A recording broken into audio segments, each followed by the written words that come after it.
నేనొక ప్రేమ పిపాసిని నీవొక ఆశ్రమవాసివి అనే భగ్న ప్రేమికుడి బాధనైనా, తెల్లచీర కట్టుకున్న దెవరి కోసమో అనే కొంటె ప్రేమికుడి చిలిపితనాన్నైనా, అది ఒక ఇదిలే లాంటి మత్తెక్కించే పాటలనైనా రాయడానికి ఆత్రేయకి సాటిరారెవరు?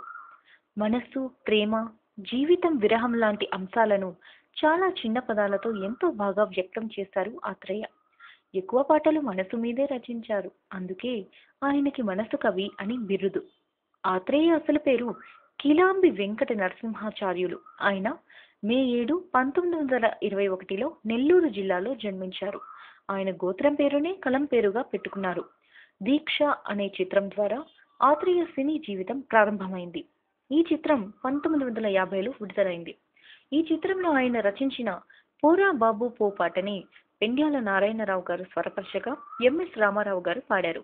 సంసారం అనే చిత్రానికి ఆత్రేయ మొట్టమొదటిసారి స్క్రిప్ట్ రాశారు. కేవలం పాటలకే పరిమితం అవ్వకుండా మాటలు, దర్శకత్వం, నిర్మాణంలోకి కూడా ఆయన తనదైన ప్రతిభ చూపెట్టారు. 1961లో విడుదలైన వాగ్దానం చిత్రం ద్వారా నిర్మాతగా మారారు. తెలుగు సాహిత్యంలో ఆత్రేయ సేవని గుర్తించి doctor B R Ambedkar open university వారు ఆత్రేయకి డాక్టరేట్ని అందించారు.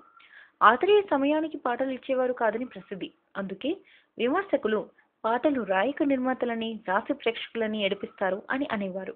వాటికి స్పందించిన ఆత్రేయ రాసేటప్పుడు నేనెంత ఏడుస్తానో ఎవరికి తెలుసు అని అనేవారు.